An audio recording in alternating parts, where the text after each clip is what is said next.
Hello viewers, কেমন আছো তোমরা? আশা করি সবাই অনেক অনেক ভালো আছো। তো চলে এলাম আজ তোমাদের মাঝে নতুন একটা ভিডিও নিয়ে। তো দেখো ভিউয়ার্স, বর্তমান আমাদের ভারতবর্ষের সামরিক শক্তির কথা যদি বলি, তাহলে ভারতবর্ষ সারা পৃথিবীর ভিতর তৃতীয় নম্বরে অবস্থান করছে। বর্তমান ভারতের কাছে সেনা শক্তির পাশাপাশি প্রচুর অস্ত্রশস্ত্র রয়েছে।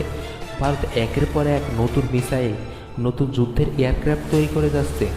তার পাশাপাশি আরও দেখো, আমাদের ভারতের নিজ দেশের মহাকাশ গবেষণা কেন্দ্র ইসরো আমাদের মহাকাশ গবেষণায় অত্যাধিক সহায়তা করছে। তো তোমাদের বলে, এক প্রজন্ম আগেও কিন্তু আমাদের কাছে মিসাইল বানানো বা মহাকাশ গবেষণার কোনো ভালো প্রযুক্তি ছিল না। তাহলে তোমাদের এবার একটি প্রশ্ন মনে ঘোরাফেরা করতে পারে যে এত কম সময়ে কি করে সামরিক শক্তি ও মহাকাশ গবেষণার দিক দিয়ে আমরা এত উন্নত করলাম। তো তার জন্য তোমাদের বলি, ভারতের এই সাফল্যের মূলে কিন্তু একজন ব্যক্তির সর্বাধিক অবদান রয়েছে, যার নাম হলো এপিজে আব্দুল কালাম। এই মহান ব্যক্তির নিষ্ঠা এবং অক্লান্ত পরিশ্রমের ফল যেটা আজ পুরো ভারতবর্ষ ভোগ করছে, তার অক্লান্ত পরিশ্রমের দ্বারাই ভারত সামরিক শক্তির দিক থেকে পুরো পৃথিবীর মধ্যে তৃতীয় নম্বর অবস্থানে আসতে পেরেছে। আজ আমরা এই মহান ব্যক্তিকে সম্মান জানাতে RS নিউ ওয়ার্ল্ডের পক্ষ থেকে তার সম্পর্কে কিছু তথ্য জানবো। তো আর বেশি কথা না বাড়িয়ে চলুন আজকের ভিডিও শুরু করা যাক।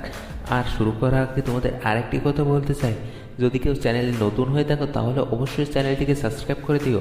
আর সাবস্ক্রাইব করার পরে পাশের বেল আইকনটি অন করতে ভুলো না, কারণ বেল আইকন অন করা থাকলে আমি ভিডিও ছাড়ার সঙ্গে সঙ্গে চলে যাবে তোমার কাছে। আর যদি কেউ চ্যানেলটিকে অলরেডি সাবস্ক্রাইব করে থাকো তাহলে তাকে অসংখ্য অসংখ্য ধন্যবাদ। তো তাহলে এই মহান ব্যক্তির কথা যদি বলি, তাহলে তোমাদের মধ্যে বেশিরভাগ লোকেই হয়তো তাকে মিসাইল ম্যান নামে জানো। তাকে এই মিসাইল ম্যান কেন বলা হয় সেটা তোমাদের পরে বলছি।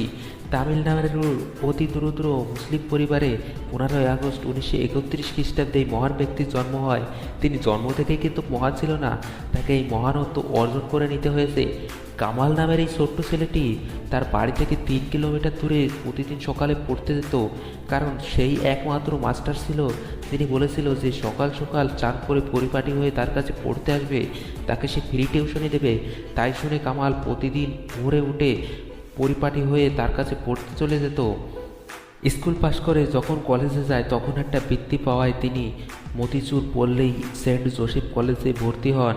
সেখান থেকে তিনি পদার্থবিদ্যায় স্নাতক এবং স্কলারশিপ নিয়ে চেন্নাই গিয়ে তিনি এয়ারস্পেস ইঞ্জিনিয়ারিং নিয়ে পড়েন। যখন তার পড়াশোনা শেষ হয় তখন তার কাছে 2 জায়গা থেকে চাকরির ইন্টারভিউয়ের অফার আসে। একটি হলো airspace India of India government, আর অপরটি হলো DRDO।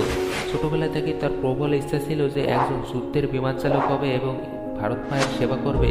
তাই সে এয়ারস্পেস ইন্ডিয়া অফ ইন্ডিয়া গভর্নমেন্টে যাওয়ার সিদ্ধান্ত নেয় এবং সে ইন্টারভিউ দিতে চায় দেরাদুনে যাওয়ার পর সেখানে দেখে 25 জনকে মোট ডাকা হয়েছে সেখানে, কিন্তু মাত্র 8 জনকেই নেওয়া হবে। কিন্তু দুর্ভাগ্যজনক তার স্থান হয় 9ম।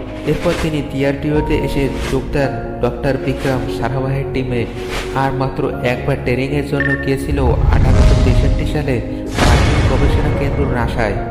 যখন আব্দুল কালাম নাসায় ট্রেনিং নিচ্ছিল তখন নাসার বিজ্ঞানীরা আব্দুল কালামকে দেখে অভিভূত হয়ে যায় এবং আমেরিকার পক্ষ থেকে তার কাছে প্রস্তাব রাখা হয় যে সে যদি নাসায় কার্যরত থেকে যায় তাহলে তাকে ভারতের থেকে 5 গুণ বেশি টাকা বেতন দেওয়া হবে আর আমেরিকার সিটিজেন দেওয়া হবে।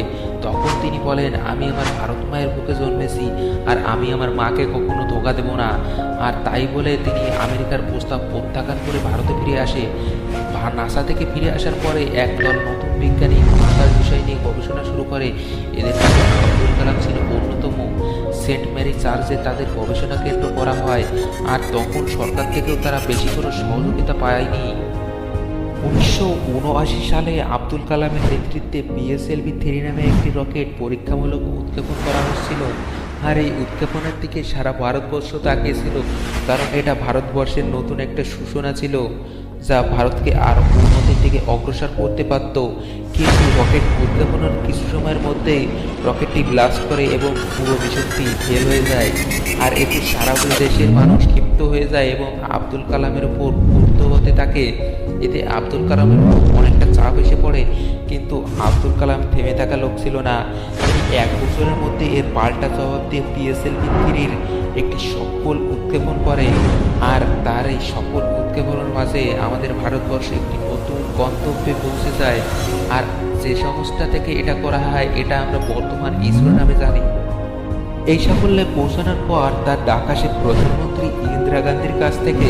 যখন তিনি প্রধানমন্ত্রীর সাথে দেখা করতে চায় তখন প্রধানমন্ত্রী তাকে অভ্যর্থনা জানায় আর বলে যে আমাদের ভারতের কাছে কোনো মিসাইল নেই, কিন্তু চীনের কাছে প্রচুর মিসাইল আছে, তো এখন থেকে তুমি মিসাইল বানানোর কাজ করবে।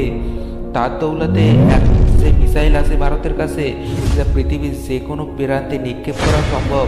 এ কারণেই এমপিজি আব্দুল কালামকে মিসাইল ম্যানও বলা হয়। এরই পাশাপাশি আব্দুল কালাম 2002 সালে ভারতের 11তম রাষ্ট্রপতি হিসাবে শপথ নেন। আর তার রাষ্ট্রপতিত্বকাল ছিল অনেক সুন্দর।